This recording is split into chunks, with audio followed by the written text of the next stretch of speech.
Well, hello, everybody, and welcome to the Tech on Fire podcast and video cast. My name is Rose Ross, and I'm the founder and the chief trailblazer at the Tech Trailblazers, which is an awards for tech startups.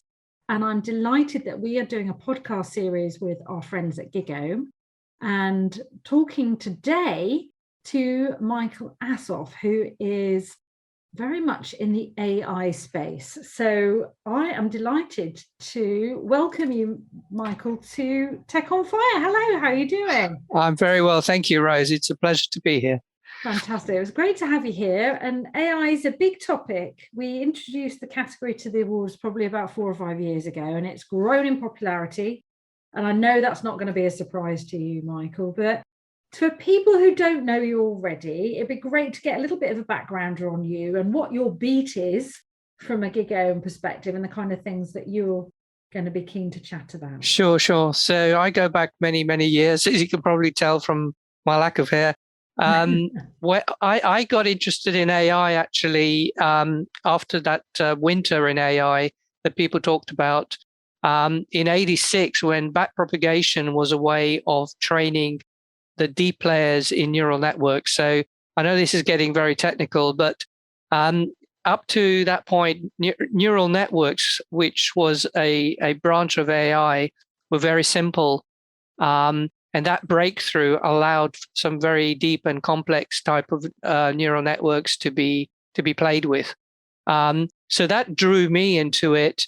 I was doing research in solid state electronics, so I had that background in academia, and I got drawn into neural nets, and I spent quite a bit of time working with neural nets and using them for forecasting, and I wrote a book on the topic. So that was the era that I was deep into that. And then I went and did other things. And then in the last 18 years, I've been working as an analyst at Informa, and then more currently at the moment at GigaOm. When I saw that deep learning had erupted with the use of accelerators at NVIDIA's GDC conference, that really sparked my interest again, and that drew me to covering AI as an analyst. So that I spent a lot of years there, but AI has been a thread throughout my interests, and I do other things as well. Let's talk about AI. Yeah, let's talk about AI, because that gets into my burning question. And I said I only had one question for you. I may have been lying, but this is going to be my first only question. For me, I've found that people tend to use AI, machine learning, deep learning quite interchangeably. You can see them appearing, slash, slash, slash, what can you just give a layman's guide to what is AI, what is machine learning, and what is deep learning? Yes. Obviously for me, I understand them all, but I'm sure you would explain it a lot better than I would. Well, yeah, and I think it's a good question, because whenever you see coverage of AI, people talk about AI and ML, and you wonder, well, why they're using two acronyms, and what does it all mean, and how are they different, and so on. So that's a good question. So what I like to do is what I call level setting, and explain what I mean when I talk about AI, because you can say AI to somebody and they'll have an idea in their head, but is it the same idea that I have and somebody else has? So let's level set. What do I mean by AI? It's a very big topic. It's a big research topic. It really took off from the mid 40s. And there were two main schools of thought. There was Marvin Minsky at MIT with symbolic AI. And then there was the connectionist school of thought, and that's where neural networks fit in, using data to drive designs that are inspired by the neural networks in the brain. So you have two very different camps. And for many, many years, as I mentioned, backpropagation came in '86, but prior to that, the ideas were very good in the connectionist world with the neural networks, but there wasn't really a lot of progress. And then backpropagation changed a lot of that. And we're still, when we look at deep learning today, we still see the repercussions of backpropagation, of training very deep and large complex networks. So AI is all of that. And machine learning is a branch within AI, and the symbolic research is another branch. And then neural networks is a part of machine learning. So machine learning is all about using data, having designs that feed on data and come up with some intelligence, such as pattern recognition and so on. So they all fit within each other. So you've got AI, you've got machine learning as a branch within that, you've got neural networks as a branch within machine learning, and then you've got deep learning as a branch within neural networks. So the reason why people talk about AI and ML is because, especially with deep learning being the foremost ML technique of today, is that there's a lot of AI that's quite interesting and not neural network based. So Bayesian networks, and there's a lot of amazing research being done at Numenta as a nonprofit research organization that's doing some really interesting things. Jeff Hawkins has recently published his book on called the thousand brain model, and they're doing a lot of research on sparse networks. So it's not to my mind. Stop you very quickly. What's a sparse network? Okay, well, a sparse network is where sparse. I beg your pardon. A sparse versus a dense neural net. So with a dense neural net, you've got a lot of neurons. Everything's connected to everything else. It's a very, very dense network. With a sparse network, you may have thousands of neurons, but only a few of them are actually lit up. And that's actually how the brain works. The brain is very sparse, that when you get a signal coming in, maybe it's a visual response, the eye is seeing something, only a few neurons fire at any given moment. And so the brain works in a very sparse manner. And so that research is looking at models that are sparse and have some amazing properties.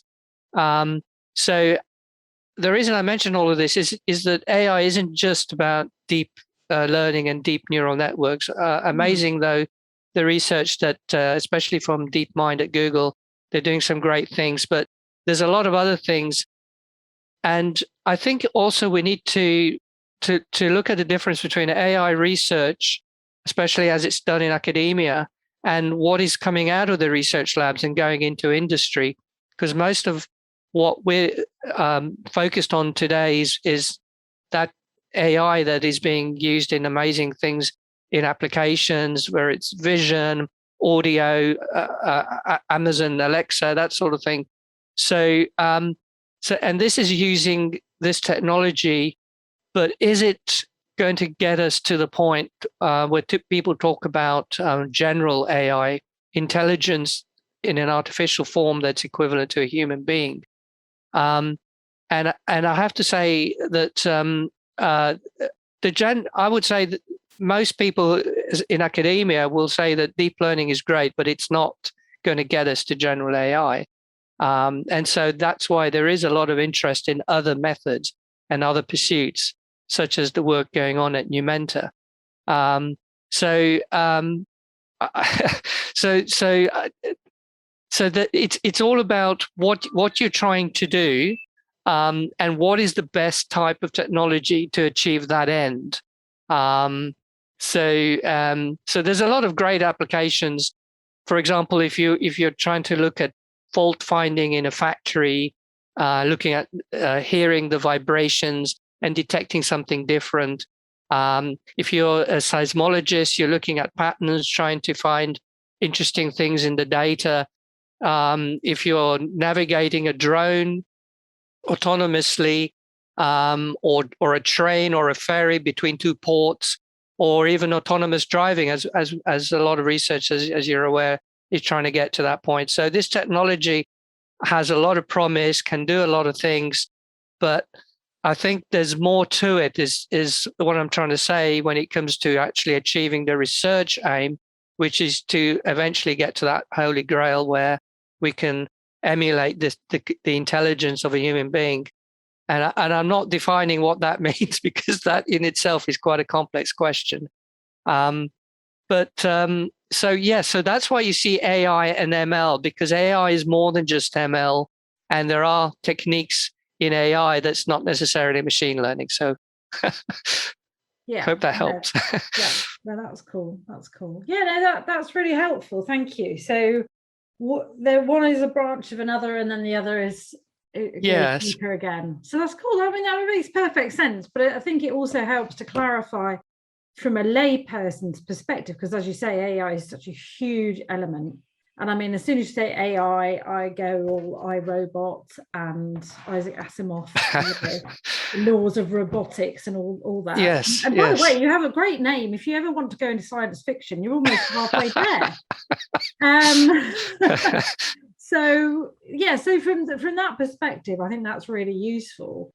Yes. To sort of set the scene for what's going on. So obviously, AI has a huge, quite a long history. Both in the science fiction, what could happen, and what actually has been done, neural networks, all these type of things. And when you were talking about the sparse networks, I thought, well, that makes sense that the brain would be like that, because you imagine if you were powering on everything, I mean, our heads would be really hot and probably explode. Yes. And some people say that my head sometimes is a bit like that anyway. But so from that perspective, it's kind of interesting, isn't it? Because you think, well, actually, you just divert, you put your lights on when there's something to do, and the rest of the time you just relax a little bit. So the way one of the things that people find is the way the neurons are connected in the brain is something called the small world model. So there is this game we play. Is it the Kevin Bacon game? Is how many steps to Kevin Bacon, or I've never played this. Where have you never played this game? But how many steps does it take to get from yourself to a US president? These sort of games. And surprisingly, there are quite a small number of steps, like 6.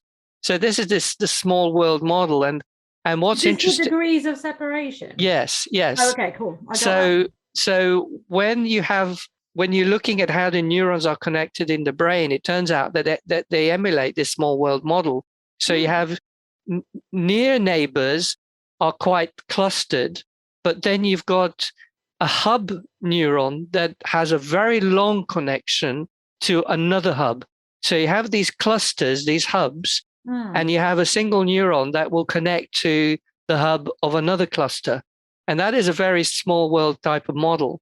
So we see that kind of pattern happening in the brain. So these ideas are sort of feeding into sparse models, and then you also have a spiking neural net. So this is something that's in the last couple of years, we're seeing startups produce hardware accelerators that are using spiking neural nets. So the most neural networks that people work with have neurons that have continuous values. But in the brain, when an event happens, it triggers a spark in a neuron, and that spike travels along the axon and travels across synapses from one neuron to another. And that's a traveling spike through time. And so spiking neural networks emulate that type of characteristic. And it's been the spiking neural networks have been around when I got interested. I mentioned 86. They were around in 86, but it's taken a long time for people to actually do something useful with them. And all of a sudden, in the last 2 years, we're seeing a whole burst of startups coming on the scene and producing chips that are based on spiking neural nets. So it's really exciting that they finally cracked it and are able to train neural networks with these spikes. So that's fascinating. They tend to be used for edge computing, where it's very low power, and there's analog models, so they're not just digital. So when we talk about neural networks, we're really simulating an idea, an algorithm on a computer. And we need accelerators like GPUs and FPGAs to enable these systems to compute and train in a reasonable amount of time. But they're really just simulations. They're simulating the idea of a neural net. That's what the algorithm is. But analog models, they actually embody the neural network physically. And you have spiking neural nets with analog models. So you have all these different combinations. You can have spiking neural nets on a digital simulation, or you can do it analog. So you got all these combinations, and all these startups are, trying out these different ideas. And so there's a lot of burst of creativity going on at the moment. It's something that we've been writing about at GigaOm. I'm just finishing a report on edge AI accelerators that is looking at these spiking neural nets. They're called neuromorphic models. And so we're covering that space. And as I mentioned, edge AI, where you're doing inference mode. So inference mode is when you're getting a result, you're using the neural network in production, you're feeding it in data, and then you want to see what result you get after you've done all the training. So neuromorphic is very hot for that. And it's very low power, and it's often very tightly connected with the sensor. And then you got other chips that do more heavy duty work. So the sort of Alexa, where you're looking for a command word, that would be done by, for example, a neuromorphic chip would do that. Very low power, very small chip, and it just does that function, looking for a trigger alert, a command word. And then you've got the bigger chips that do more heavy processing, and so it's so I would say that I think when we talk about AI today in practice with the technology that we see around us, like being able to talk to an Alexa or Google Home or one of those devices, or eventually we're going to be talking to our washing machines. so I already have a smart dishwasher, by the way. Oh, that's good. I haven't worked out how to do it. Come on, let's face it. I've got a teenage son. I can't even get the dish in the dishwasher. Now that's the revolution, is when we can actually get something, that the little robot that will pick everything up. That's right. I had a fun idea. Yes. Because you kept saying Alexa, and I was waiting for her to pop up, because she's not in my room. She's in the mine house. Is. You can have mine. And she hasn't woken up. Oh, here we go. I thought we could ask her what she thinks artificial intelligence is. That would be fun, wouldn't it? All right. Alexa, here's something I found on the web. What? According to termpaperwarehouse.com, artificial intelligence, AI, is the branch of computer science concerned with making computers behave like humans. Well, that's one view. I wouldn't say that's definitive. Ooh, now this is controversy. AI specialist disagrees with Alexa on what AI is. I mean, I feel there's a story there. I feel that there could be can we have a bit like a face-off between human and Alexa? Actually, but this is a problem, isn't it? Because she can only pick up information that someone's written out there. Yes. Right? Yes. So she doesn't hold her own terms. She is just searching. Yeah. I mean, researchers talk about behaving like a human. So do you, when you want to be human-like, do you want to be truly human-like, or do you just want to be rational? Do you want to think like a human, or do you want to be able to act like a human? So these are different dimensions to what we might expect out of an artificial intelligence. And they all play into, perhaps they're all part of, ultimately, we want all of those things. Or I don't know. I mean, do we want an artificial machine to be so human that it's irrational? I don't know. Well, it's fine, because I'm happy to be the role model for that one. Follow me, people. I'll show the path to irrationality and impulse. Here we go. But I think it's an interesting thing, because yes. I'm already now when I go to my mum's and I work there, I kind of turn to Alexa to go, Alexa, turn the light on, or to Alexa, put the radio on, or whatever Yes. it is. She's now going to ask me, what do you want me to do? Because she keeps asking me questions too quick to react. How quickly we get used to them being around. Yes, and I think that it won't be long before I'll be quite happy when there's a little robot doing my dusting. yes, I'm sure we'll get to that point and stuff like that. So, and we have vacuum robots, and I think that's quite a successful little market of its own, and I'm sure we'll see a lot more of this technology. One of the difficulties, for example, with having a robot, I think Elon Musk, was it Elon Musk or Apple were talking about creating a robot for the home. But one of the difficulties is being safe around the robot, because I obviously trip over it all the time, and I trip over the Hoover. Or something like that.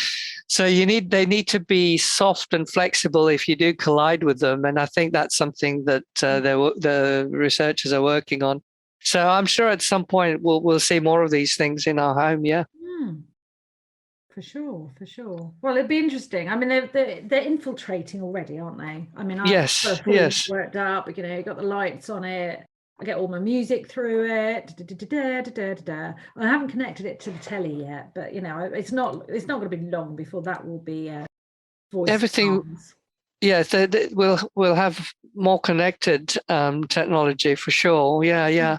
At the moment, I have about 5 different controls for my TV, which is quite ridiculous. Oh, no, that's showing off now. I've only got 2. I'm not showing off. It's a pain. I want to have one. I want to have one intelligent control. What is going on with your telly that you've got 5 controls? What's that? I have a Roku box. I have a DVD Blu-ray player. I've got a BT recorder. All of these boxes have different controllers. All mod cons. And I really just want one to control all of it. And then the television has its controls. So not forgetting that. You're better than me, because I was away for like a night and my son managed to lose. Yeah, you lose a control. One of the grandchildren has sat on nightmare. There's nothing worse, because tellies today, you can't actually do anything manually with them. You can just about turn them on. Yeah. And that's it. It's like, that's right. So yeah. So we've got all this great technology, but we want simplification. So nobody in the house can work out how to get my hi-fi system working. This is where this is where technology is too complex. So somebody said, if you need to read a manual, it's technology. When it's just part of the background and you use it with ease, then it's part of life. And that's what technology needs to migrate to. If you need to read a manual, then it's no good. The only reason you read a manual, and this is obviously everybody go, well, she's definitely not a technologist, is when I can't work something out myself. Yes. But that's it. That's a failure. I think that's a failure in somebody has designed a wonderful box that does some wonderful thing, but they've done it to the way they want to design it, not to the way that we want to interact with it. And I think there's a big disconnect between what is made available to us and how we really want to make use of those objects. We want ease of use and so I think there's still that. There's a lot more to be done, I think, for technology to be done right. It's going to be AI, isn't it? And it applies to AI, I'm sure. AI may help actually Well, that's what I was thinking. Yes. Think that's sort of like make up for the lack of human intelligence by artificial intelligence. Well, I don't think it's lack of human intelligence. I think it's lack of understanding by designers as to actually how to make our life easier instead of more complicated. And I think that's part of the problem. I certainly would like it so that it was very simple for my mum to use. Coming up against things which are just partly to do with her age and her ability to see things. And obviously technology, she's never, I mean, she has a mobile phone, but she can just about work out how to phone somebody on it. But I think that's increasingly due to eyesight rather than intelligence. Yes, yes. But voice command stuff for people who, can't see very well or don't understand the technology, if you make it super simple. Yes, and I saw a device advertised that you can scan on a page and it will read it to you. Oh, so people who are just learning the language, and that would be a great help. And we see more and more useful things around us. Well, we hope so, but then again, yes. All you need is I did solve my TV problem. I bought 2, maybe 3 spare remote controls. So on the basis that you're going to lose one or two. If you lose one, your life does not go on hold. Because obviously this is lockdown. I mean, this is serious stuff. You can't go out and have a social life. You were relying on TV-based entertainment, unfortunately. Yes. But anyway, but that's good. I mean, we'll see the future moving in that direction. So you've talked a little bit about startups, and obviously startups is something that we are all very passionate about. And obviously GigaOm is very much looking at the innovative space of a technology. So startups are obviously going to be an important part of that. And you talked about the ones who are doing chip acceleration. That's right, yes. Which is being utilized in edge computing. Yes. So, and it is something that we've seen, and I've actually talked to some of your colleagues about in previous podcasts, is that we are starting to see AI become a big part of, things like cybersecurity, things that can be automated, things where you can maybe take a human out of part of the solution and give it some intelligence. Yes. So thinking primarily. Yes. And then, free up the human beings to do stuff once that's that first level, like what I call almost first touch support or first touch part of a product. Yes. Ability. So there's some very fascinating technology. I in fact, the call I've just had before yourself, Rose, was with a very interesting company using photons to accelerate something called the Fourier transform. But the reason why it's so fascinating. I'm glad we've kept with a really simple topic for me there, Michael. But the reason I want to mention this it's one of those things. No, seriously. I know it's technical, but the reason I want to mention this is that you have secure data in storage, right? Yeah. You can send encrypted data as a communication. WhatsApp, for example, as you know, encrypts data.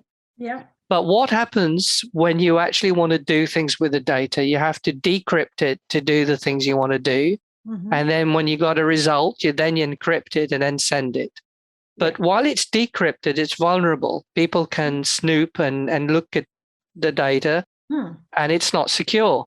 So there is something called fully homomorphic encryption, which allows you to work with encrypted data. And for example, you can multiply 2 bits of encrypted data and get a result that's meaningful, but still encrypted. So it's completely hidden. And that's what fully homomorphic encryption does. But the trouble is, the breakthrough in that field was around 2009. So it's relatively recent. There's been an explosion of work taking this technology forward. But the biggest problem with fully homomorphic encryption, FHE, is that it's very slow to do those computations when it's encrypted. Mm-hmm. And this is where accelerators come in and make it possible to do this calculation in real time. So this company I was speaking to, Optalsys, they're UK based actually, and there's another company called Konami in the US. So suddenly you've now got these chip companies that are able to accelerate this technology. So this is something that's going to happen in the near future. where you'll be able to secure data not just in storage and in flight, but also during compute, completely secure all the time. And that's going to be a massive, massive technology. That's pretty crazy. It is. I mean, it is amazing. Storage and security are areas that I'm very familiar with. Yes. She says after pretending she's totally technically illiterate. But and we've done a lot around encryption to tapes, encryption, in transit, Yes. at rest, Yes. dealing with people who were working with recovering data that had been at the bottom of the ocean on tapes, since World War II. All sorts of interesting stuff like that. Yeah, fascinating. Yeah. But the thing is, obviously, those are the two states that encryption has happened at rest and in transit. That's what people have worried about. Obviously, in transit was the first one to worry about, with the ability to intercept transmissions. But during compute, it's bonkers. So it is bonkers. But part of the problem is that the thinking with security now is that you'd have to assume the bad guys are in your network. That's the level of thinking today.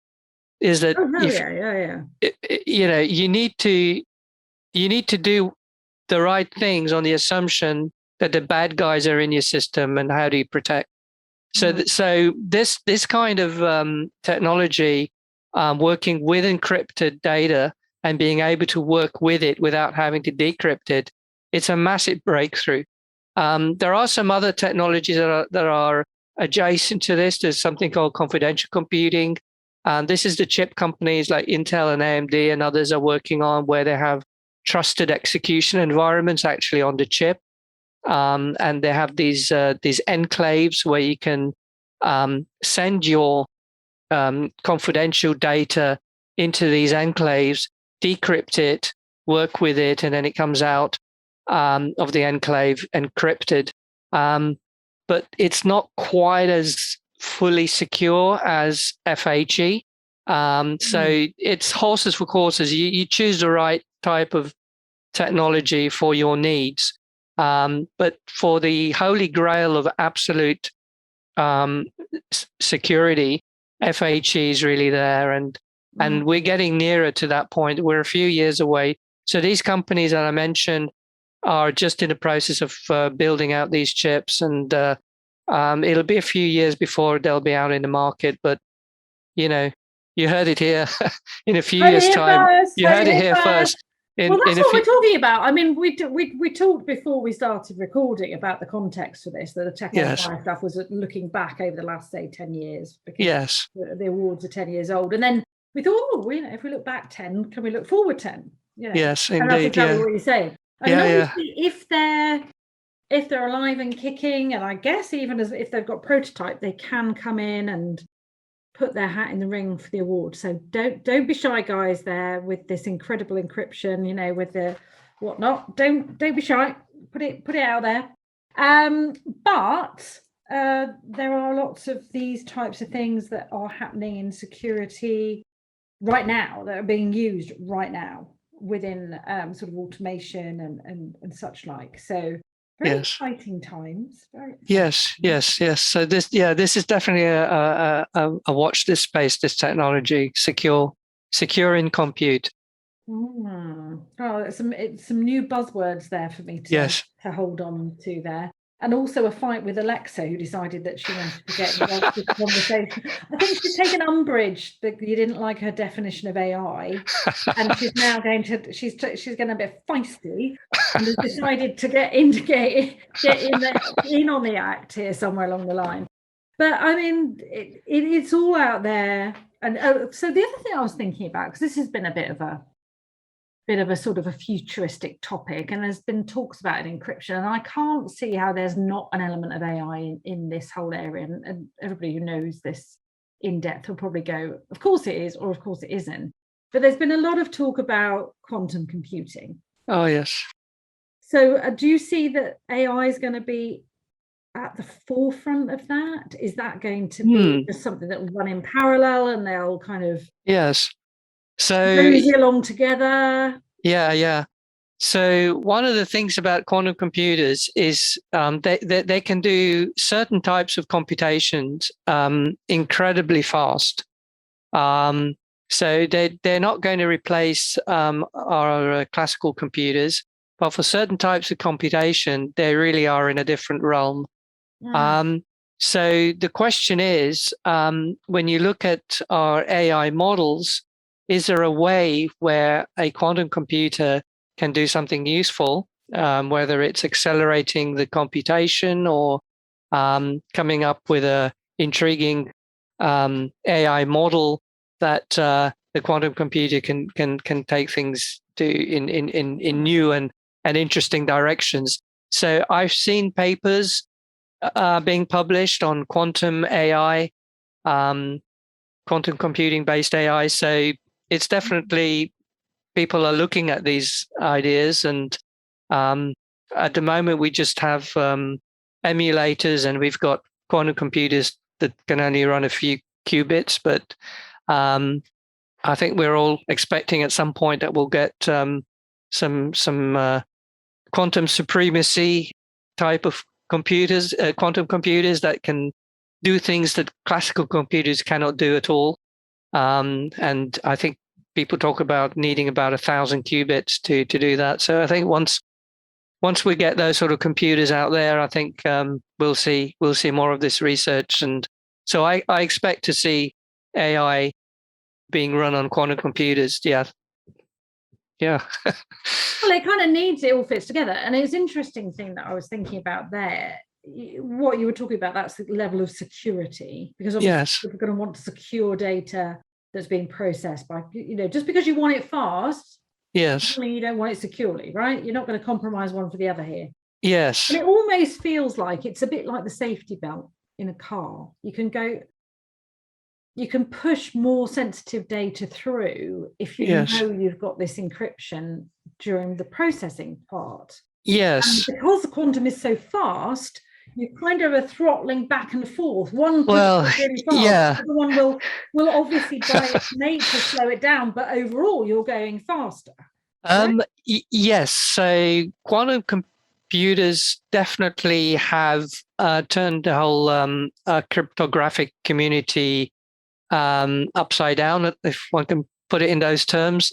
But it doesn't. But there's good news as well, because there are technologies like FHE that, if they're done in a certain way, so lattice-based FHE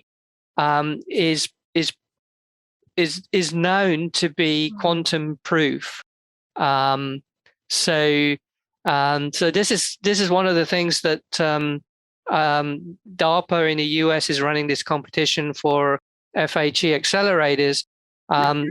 They all need to be quantum proof, because basically these are going to become the next standards in cryptography, international standards, and they need to be quantum proof. If it's not quantum proof, okay, it's not going to be of any use. So there are these technologies that are understood to the best of our knowledge. So you're getting into the realm of NP complete systems, and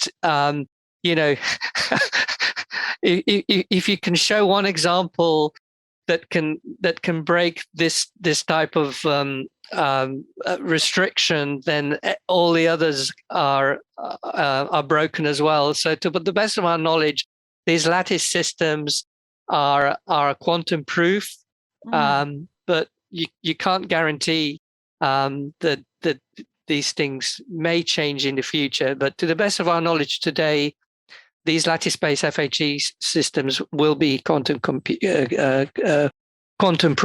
The quantum computer will not be able to break it. Well, interestingly enough, the NSA kind of agrees with you, the American National Security Agency. Although when I heard the headline, I was a little bit moment. And I thank to our friends at the Register here. So apparently there is an FAQ from the NSA about quantum computing and post-quantum cryptography, which says, and I'm quoting from the article in the Register, not from the PDF itself, has to produce requirements today for systems that can be used for many decades in the future. With that in mind, the agency came up with some predictions, but generally speaking is that they don't know when or even if a quantum computer will be able to break today's public key encryption. Right. So as long as they're using some of the known, to the best of our current knowledge, known quantum proof, as long as you're using those kind of standards, you're safe. But some of the older standards will be broken. So that's just one of the hazards with this new technology. Well, it shall be interesting how it all plays out, because yes. really, proof is in the pudding with these things, isn't it? If it holds up for under the rigor of attacks, then it's all good. Let's keep our fingers crossed on that one. Yes. So what else have we got to look forward to in the realms of AI over the years? What are we going to see as our entrants, Well, I think we'll along and with their entries, pop their entries in the virtual box. Yes. And get them looked at. So I think if we're talking about practical AI in the world, in the real world, as opposed to the efforts in research. So from this sort of practical point of view, I think we'll see a lot more. We talked about gadgets and trying to make our life simpler at home. I think we'll see a lot more AI in the home, in the office, in the factory. There's going to be a lot of edge AI. So edge AI and inference mode AI is all about putting AI into everyday use. And with 5G rollout, there's going to be more connectivity. There's going to be a lot more data being processed, some of it locally, some of it on the cloud. Just, in the next 10 years, we're going to see more chips embedded in objects and devices, and they'll be more intelligent for sure. You'll be able to, the human machine interaction will improve. They'll be doing more advanced type of analysis and computation, and hopefully, it'll be a safer world as well, because all this effort to bring AI into our transport is all about safety. So